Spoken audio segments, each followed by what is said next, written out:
Hello everyone, my name is Saurabh Pant and today we are going to deal the chapter polymers.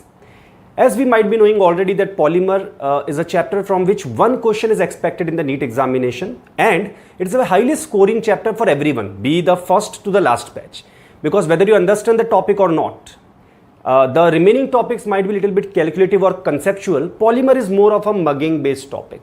So make sure after seeing this video, read NCERT line by line, word by word, from anywhere the question can come up. Chaliye, so now we are going to start with the term polymer first. What is polymer?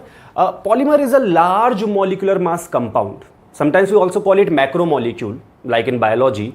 So proteins, big carbohydrates like cellulose, those examples are there of polymers which BioPC students are very well aware of. Polymers are made up of structural units, repeating structural units. And those repeating structural units come from some small, simple, reactive molecules known as monomers. So what I said, for example, we talk about polythene. Polythene is a polyethene. Polythene is polyethene. What's the meaning of polyethene? Nothing here. Polyethene means it is a polymer of ethene. The monomer is ethene. So what is ethene? Ethene is CH2 double bond CH2. So CH2 double bond CH2 is the monomer there. What is the structural unit which is getting repeated? CH2, CH2 is the unit getting repeated. And what is the polymer? CH2, CH2, CH2, CH2, CH2, CH2 whole N is the polymer there. Now, the molecular mass of polymer lies in the range of around 1000 to 10 to the power 7 AMU, that is 10 to the power 3 to 10 to the power 7 AMU is the molecular mass of the polymers that we get. Talking about the classification, see, I'm going to cover up the whole chapter. Almost 90% of the chapter will get covered in the classification itself. Some polymers will be left that we'll discuss at the last. Going ahead, on the basis of source classification, there are four kinds of classification we will study. In the new NCERT, the classification part is reduced. But anyway, when we are preparing for NEET examination, we will prepare as per the recent NCERT being asked in the NEET examination. So even though there is a little change in the NCERT, in the new NCERT, you will not find this complete topic there, but still make sure this video is sufficient for you to prepare the classification part. Going ahead, on the basis of source, we have natural polymers. By name it is clear, they are extracted from plants and animal, found in plants and animal. Example, protein, cellulose, starch, resin and rubber. Natural rubber basically. Semi-synthetic. Semi-synthetic means they have natural origin, but their properties are enhanced by adding something chemically or changing something chemically. For example, cellulose is a natural polymer. But the derivatives of cellulose, like cellulose nitrate and cellulose acetate is also known as rayon, R-A-Y-O-N. So, bhaiya, cellulose derivatives are known as semi-synthetic because cellulose are the example of semi-synthetic because cellulose was natural polymer, little bit property got enhanced by making the nitrate and acetate of it. Now, similarly, synthetic polymers. What are synthetic polymers? Obviously, by name it is clear, man-made polymers which are not natural by the origin. Example, polythene. We took ethene, we polymerized polythene. Nylon 6,6. Nylon is a very commonly used polymer around us. It's a kind of fiber. You'll understand fiber in the later part. Buna S is rubber. One example of rubber. And all three are the synthetic polymers. Here, Buna S, where S stands for styrene. I will talk about this in detail as well. And Na stands for sodium. Sodium is the catalyst used there. And Bu stands for butadiene. So by this, if you remember the name Buna S, by this the monomers also become clear that the monomers are butadiene and styrene. It's a class of a rubber and the catalyst we use there is sodium. That's why Buna S. Going ahead, on the basis of structure, we have linear polymer. By name it is clear there are many linear chains. Now think about it, if the linear chains are arranged like this, it's very basic common sense that you can easily compress them because there is nothing between them. You can easily compress them, so they will be having a very high density. So one example of linear polymer, apart from polyvinyl chloride, one example of linear polymer is high density polythene. So why high density polythene? Because these linear chains can be compactly packed. They can be packed closer. So we have high density polythene, monomer obviously ethene because finally it is polythene only, polyethene. What is a monomer of polyvinyl chloride? Sir, obviously vinyl chloride because poly is the term used for polymer. What is the monomer used there? Vinyl chloride. Going ahead, high density polythene, the catalyst for making it we use is Ziegler-Natta catalyst, which is ALET whole thrice, aluminium, and this is triethyl, ethyl, C2H5. So triethyl aluminium plus TiCl4. This mixture is called Ziegler-Natta catalyst, very famous, very important catalyst in chemistry. 6 to 7 atm is the high pressure we require there, and 333 to 343 Kelvin is the temperature we need. Solvent used hydrocarbon. So why we need hydrocarbon solvent and why not something else? Basic common sense, like dissolves like.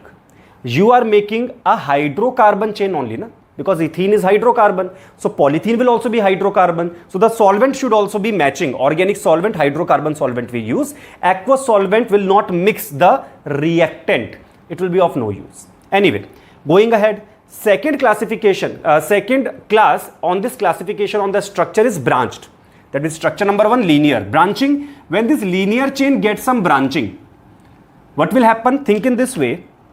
These were linear chain, very nicely pegged. But now when branching arises, so what will happen? Due to branching, they will not be able to get pegged properly. Some empty space will be left. So what happens to density? So you guessed correct. So density will decrease. So the example is low density polythene. Now one very basic common sense idea is there by which you can remember the logic simply. Simple yaar. Low density polythene is going to be comparatively less tougher. It's going to be flexible. Why? Because of lower density, it will be less compactly pegged, and less compactly pegged means it will be little more flexible. On the other hand, high density polythene is going to be tougher as compared to low density polythene, and hard. Understand? Apart from that, both are inert. They are not much reactive, both of them, and they are poor conductor of electricity. They do not conduct electricity much. Why? Because there is nothing to conduct electricity here. The only pi bond, little bit free electron which was there, that is now involved in the polymerization. So bhaiya, there is nothing left, no electron is free to conduct the electricity. So poor conductor of electricity. Low density polythene, it has a branched structure. It is flexible but not hard. It is flexible, not hard. It is tough, yes. So tough and flexible, obviously yaar. Take the polythene in your room, hai na? Polythene that you have, that the carry bag you have, stretch it. So what will happen? It is flexible, it will get stretched, but it will not break easily. Understood, bhai sahab? So it is tough, it can carry a lot of weight, but it is flexible. On the other hand, high density polythene is tough and hard. So understand, use also you can remember by this simple logic, because if the brain is working properly in the normal sense, you don't have to mug up everything. So for example, the dustbin around you, the buckets around you, they are made up of high density polythene because they are hard. Whereas the squeeze bottle, so where do we get the squeeze bottles? Nowadays, Amras and all these are coming, paper boat squeeze bottles are coming. Or when I was a kid, now also they are coming jellies. They come in a small polythene box that is easily squeezed. So if something is squeezed easily, it should have a low density here. So the low density polythene is used to make squeeze bottles, soft plastic toys, but hard toys and dustbins and buckets and mugs, those are made by this polythene known as high density polythene, harder polythene. Going ahead, how do we get the branch chain? Nothing, we apply more pressure, much more pressure, 1000 to 1000 atm. Temperature also you have to remember, here it was 333 to 343, here around 350 to 570, a little higher temperature. We use oxygen and peroxide. They are initiator and catalyst. They will increase the rate of reaction also, plus they start the reaction also.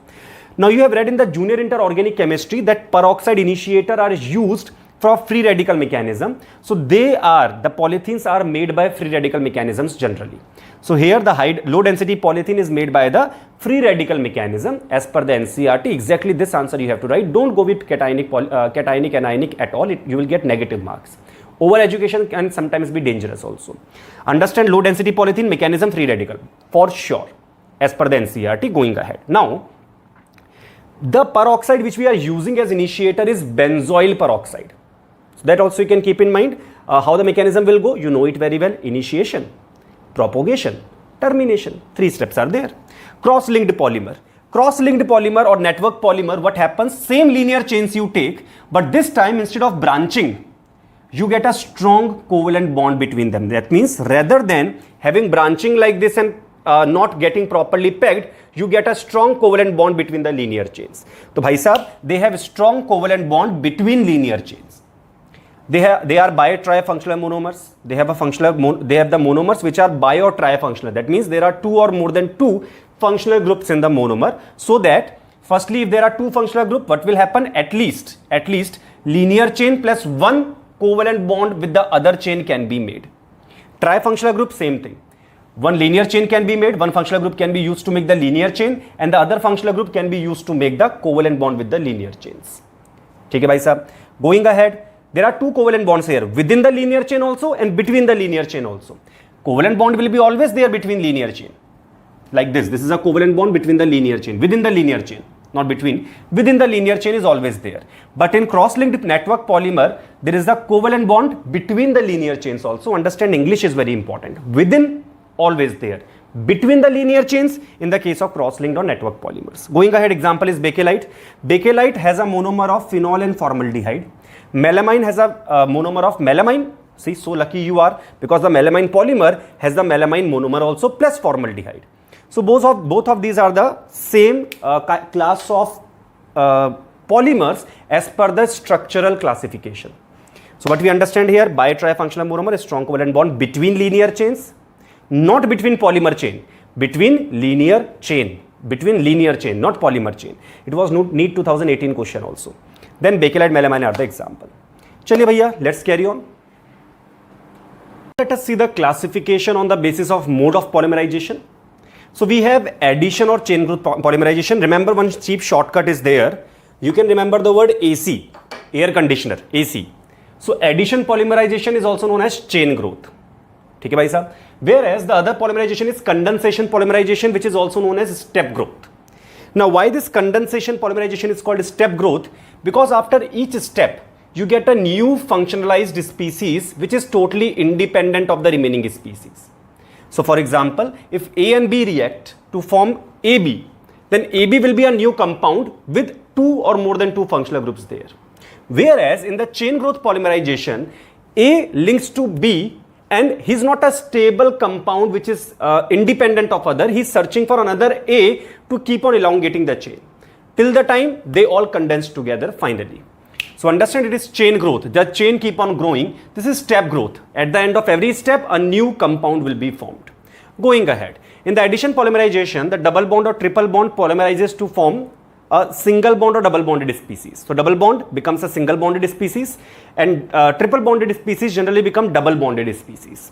For example, triple bond, there is no example we have to discuss. For example, polythene is one example here. Now, polythene is also a class of homopolymer. So what is homopolymer?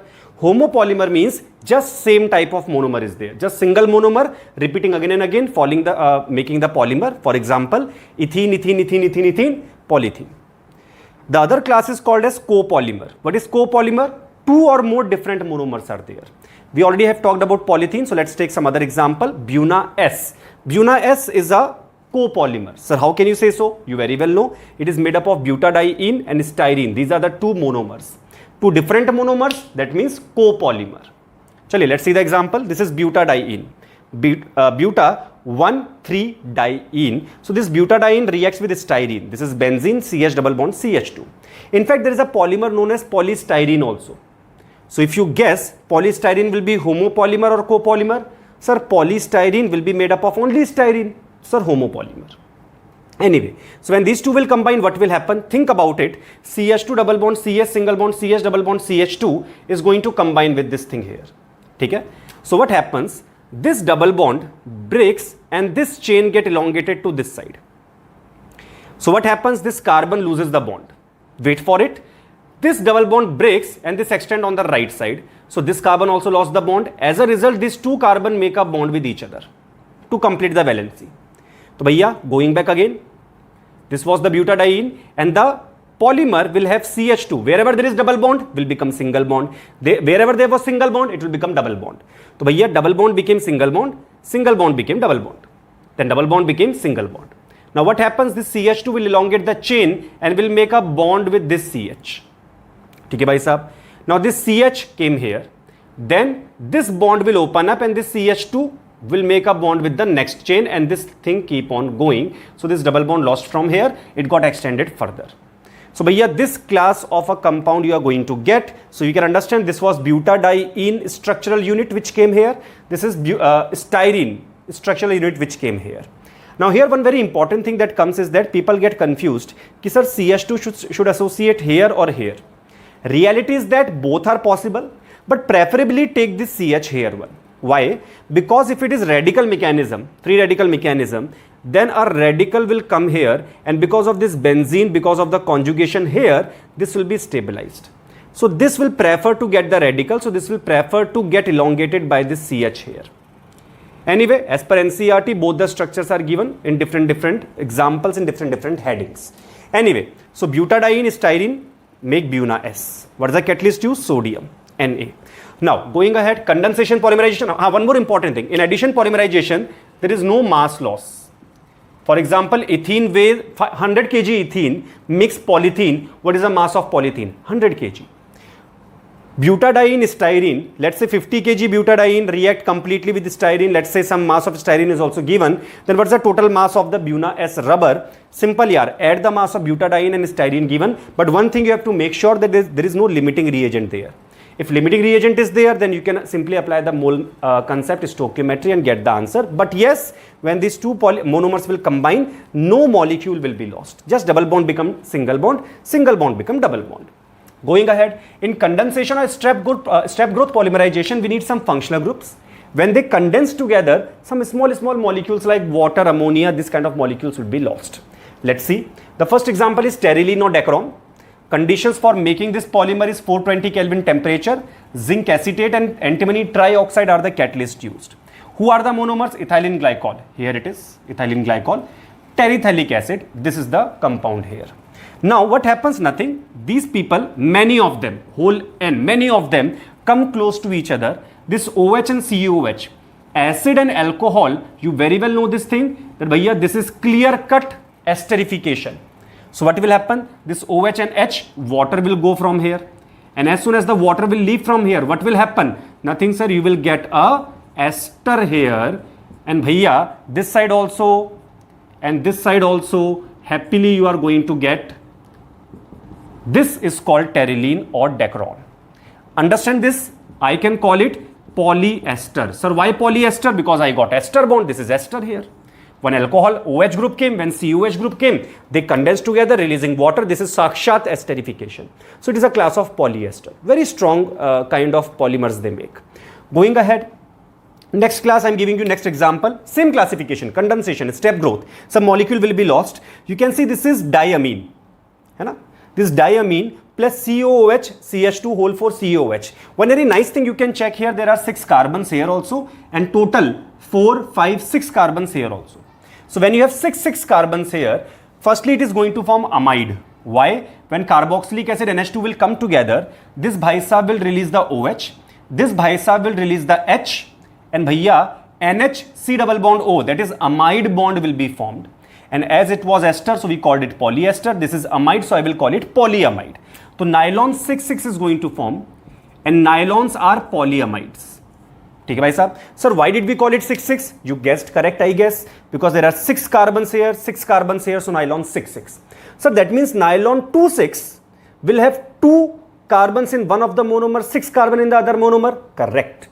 Nylon 6,10 will have 6 carbon in one monomer and 10 carbon in the other monomer. Correct. Going ahead. So this is what you got as nylon 6,6, temperature 553 Kelvin, high pressure. So N molecules came together. It's a copolymer, homopolymer. So obviously copolymer, 2 different monomers are there. Water, a lot of water will be lost. So here you can see mass losses are going on. For each condensation, you can see 18 AMU of the molecular mass is going to be lost in the form of water. Going ahead, this is called caprolactam. What is lactam? Cyclic amide. C double bond O, NH is coming in a cyclic ring. Cyclic amide are called lactam. Because it is made from kind of a caproic acid, we can call it caprolactam. It was caproic acid kind of thing, amino caproic acid. That's why we call it caprolactam. Going ahead, so what happens in the caprolactam? Firstly, we use water to break this bond. That means what was the scenario? This NH and this C double bond O were together. So I gave water and I broke the bond. So this is called hydrolysis. Lysis due to water, so hydrolysis happened. Now one side will get NH2, other side will become COOH. See properly, this NH, this bhai sahab get H here out of water, this bhai sahab get H here, this bhai sahab get OH here. So this becomes NH2 and this becomes COOH. Bahut badhiya nice molecule will be formed, it will open up. Then you heat to 533 to 543 Kelvin, near about same temperature. but you heat around 500 Kelvin, 530, 540 Kelvin, dehydration will happen. But luckily what will happen? It will polymerize to form a linear chain like this. So C double bond OH, this side amide will be formed. That NH will form that side amide, you can say. So what happened? It was caprolactam, hydrolysis, and then dehydration happened and a linear chain is formed. Single monomer, homopolymer it is, single monomer. Who is the monomer? Caprolactam. And this mechanism involves hydrolysis firstly and followed by dehydration forming nylon 6. So why nylon 6 is a polyamide? Yes sir. Why? Because you have amide bond formed here. Sir, but I can't see amide bond. You will see. Think about it. It is the structural unit, repetitive structural unit. C double bond O, on this side NH will come. This side is NH, that side C double bond O will come. So a long chain will be formed. So you can remember the monomers also, conditions also, make the note of it, keep on repeating it to yourself. Now talking about the classification on the basis of force of attraction. So we have the elastomers first. Elastomers are very soft, they are rubber-like elastic. They are elastic in nature, so you can stretch them and they will come back to their shape. Generally, a few cross links, a few stretchings, like some kind of bonds are given in the middle of them to get back to the shape after stretching. That means it's like kind of a spring. So if there is a elastomer, some kind of bonds we give in the middle here. For example, when we have rubber, in the rubber, we put one sulfur link here. This is known as vulcanization of rubber. Some sulfur links we put. So once we stretch them, after removing the external force, they will come back to the previous shape. So few cross links are given to get shape back after stretching. Example is vulcanized rubber. Going ahead, Buna S, Buna N, neoprene are the example. Buna S we very well know. Buna N is butadiene, butadiene and acrylonitrile, acrylo or acrylonitrile. These are the two monomers for Buna N. For neoprene, the monomer is chloroprene. Chloroprene. The structure here, the monomer is given CH2 double bond CS, single bond Cl, CH double bond CH2. One very nice trick is there. Here, Buna S, Buna N, neoprene, all are all have the monomers which are derivatives of butadiene. For example, in Buna S, butadiene plus styrene. Buna N, butadiene plus acrylonitrile. In neoprene, he is a homopolymer. Only one monomer is there. That also you can see is a kind of a derivative. It is also a kind of a derivative of butadiene. Butadiene was supposed to be CH2 double bond CS, single bond CH, double bond CH2. Just instead of one H, one Cl they have put here. So all the rubbers are, synthetic rubbers are derivatives of butadiene only. Going ahead, fibers. Fiber are thread forming. We make the thread from the fibers, the polymer fibers. They have high tensile strength and high modulus. That means they are very strong. They will not be changing their shapes very easily. Hydrogen bonding is there, and because of extensively high hydrogen bonding, they have a crystalline structure as well. So it's a very clear-cut statement type problem. From here it can be asked. Just like NEET 2018 question came from bakelite, melamine, that is cross-linked polymer. In maybe 2020 you can expect one statement type question from fibers. Going ahead, examples are polyamide and polyester. So Dacron, terylene, polyester. Polyamide, nylon 6, nylon 6,6. These are the examples of fiber. Going ahead, thermoplastic. Thermoplastic or plastics around you, all the plastic that you use in a plastic, this is made up of plastic, that is made up of plastic. Plastic are nothing but those substances that you use around us, around yourself, and they are mostly made up of, you will see, polythenes. So the example of thermoplastic is polythene. Polystyrene also, polyvinyls also, like polyvinyl chloride. Where have you seen the polyvinyls? Maybe the drainage pipes you might have seen. In the big buildings you might have seen very easily, maybe in your campuses also. One pipe is there for the drainage water, usually black in color. That is polyvinyl chloride pipe. So all those are plastics only. And very important property of plastic you already might be knowing. On heating, they become soft. On cooling, they become hard. So you can easily make them soft by heating. You can mold them into new shapes, and again you can cool down and you will get the new shape. So they can be reused again and again by heating, cooling. Now they are linear or slightly branched. So very simple examples like linear polymer, the example we have seen, high density polythene, and slightly branched polymer, you have seen already the example, low density polythene. Going ahead, thermosetting. Thermosetting by name it is clear. When you heat them, they will set. They will not change the shape afterwards. So they are cross-linked or heavily branched. So what will happen? When they are generally, in the beginning they were linear, and when you heated them, they develop the cross-link. And once they develop the cross-link, they become extensively hard. So what happens on heating? On heating, extensive cross links are formed in the molds. That means in the whole structure, extensive cross linking are formed. A lot of covalent bonds are formed and it becomes an infusible mass. That means it becomes very hard after that. So bhaiya, it cannot be reused after heating. Once you heat, whatever the shape it is made, that is over. It's not possible that on cooling or heating again the shape will change. Whereas here it was reversible, like again and again you can keep on doing this thing. Whereas here in this case, once you have heated, on heating, it is not becoming soft, it is becoming hard. So why it is becoming hard? Because on heating some of the bonds break and they make a strong covalent bond between the linear chain, making a cross-linked polymer. Example, same example that you have used for for the cross-linked polymer there, same examples here also. Bakelite one example you can take, urea, formaldehyde, resin, melamine also you can take the example. Now, attraction, force of attraction when we check, then fibers, very, very important this is, the fibers have more force of attraction than thermoplastic is more than elastomer. So if I give you 3 examples, nylon 2,6, Buna S and polythene, arrange them on the basis of the intermolecular forces of attraction. So sir, nylon, any nylon will be fiber. Fiber has more force of attraction. Followed by, sir, thermoplastic, which example you give? Let us say you gave the example of polythene. Polythene is a thermoplastic, sir, after that polythene will come.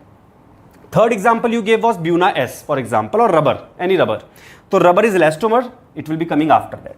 So bhaiya, this attraction, force of attraction classification is extremely important. One interest question is there in the NCERT.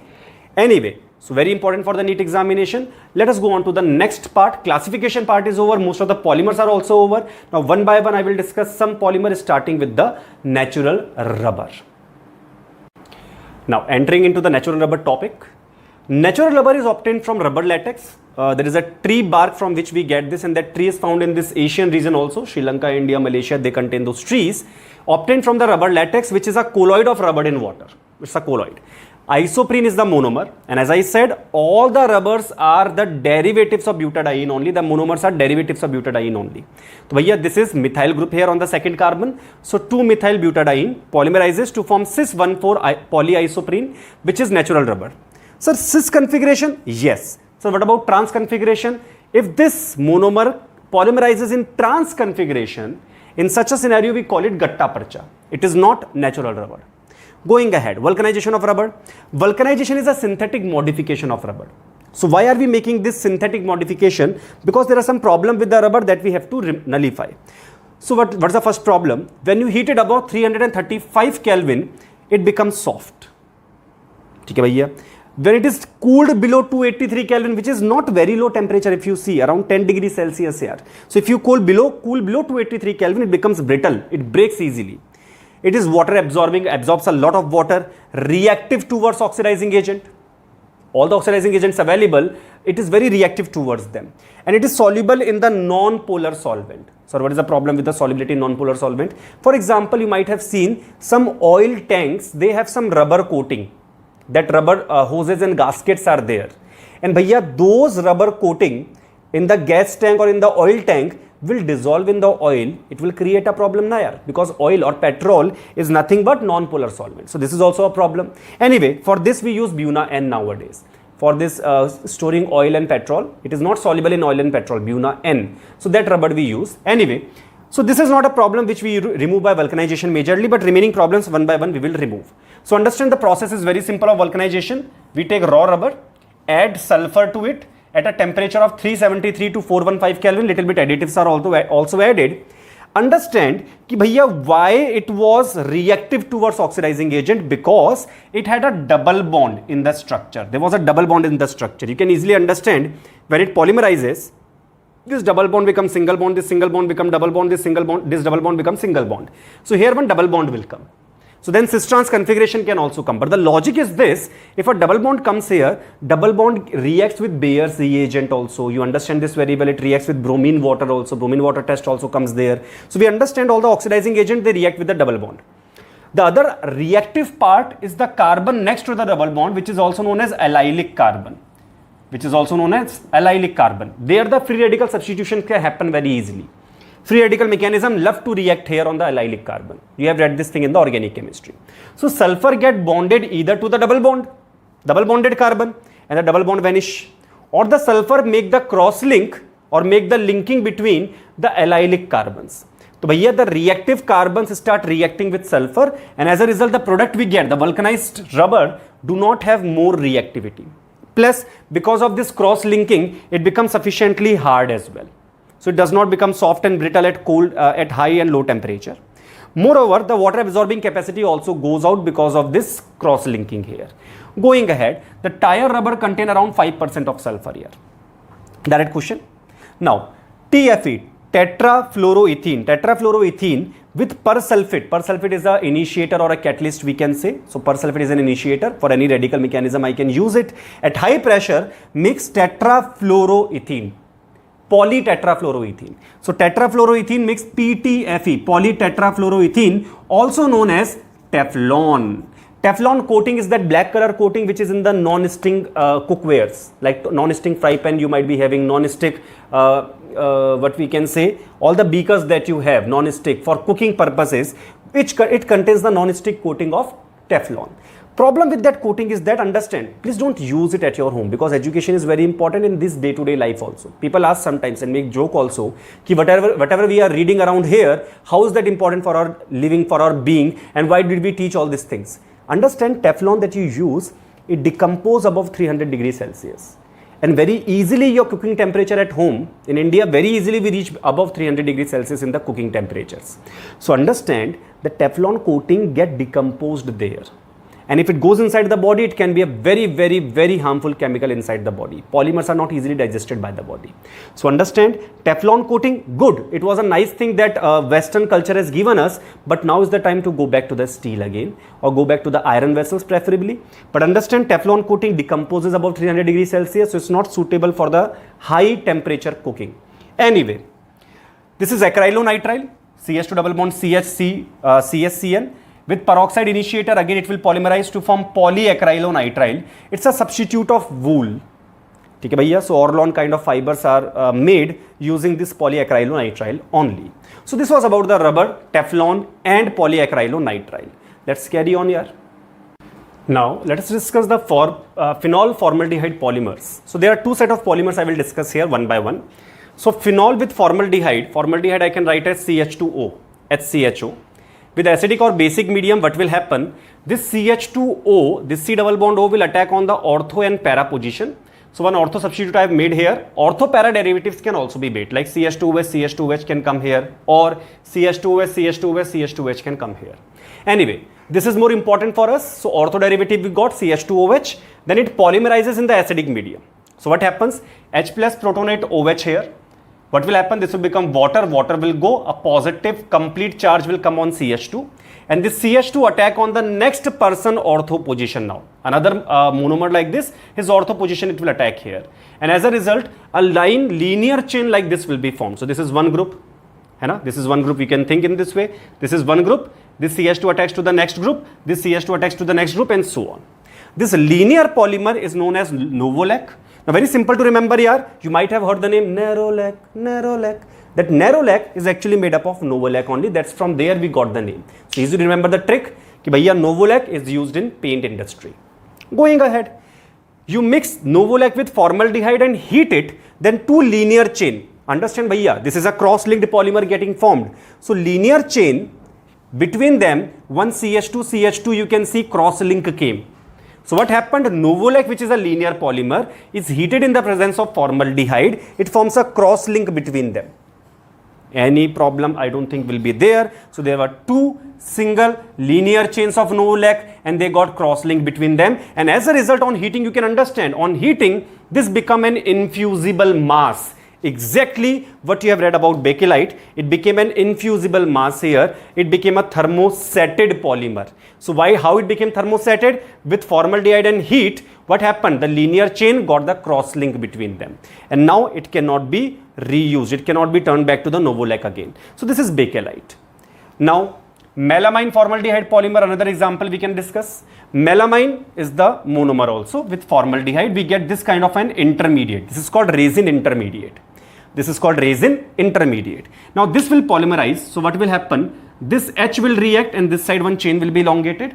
and that side this OH will react and the chain will be elongated on that side, so whole N will come over here, and this is known as melamine polymer, and it is used for making unbreakable crockeries in your home. So as soon as you see melamine, you can in fact check some of the unbreakable crockeries around you as well, some plates by which you used to eat in your campuses in Sri Chaitanya. The plates that you have, turn it back and check, in some of the plates unbreakable crockery will be written, and below that in the bracket melamine will be written. So melamine is used for making unbreakable crockery. Going ahead, biodegradable polymers. What are biodegradable polymers? The polymers which are easily biodegraded by some aerobic bacteria. One example is PHBV. So name is very simple. If you know the full form, you will know the monomers also. So polyhydroxybutyric and valeric acid, or butyrate valerate. So bhaiya, polyhydroxy, poly remove because it is a polymer, hydroxybutyrate and valerate. Valerate is from valeric acid. Varyl means 5 carbon. Butyl means 4 carbons. So bhaiya, 3-hydroxybutanoic acid and 3-hydroxypentanoic acid. By the IUPAC name, you can easily remember the structures also. No need to see the structure, you can directly remember from the name itself, 3-hydroxybutanoic and pentanoic acid.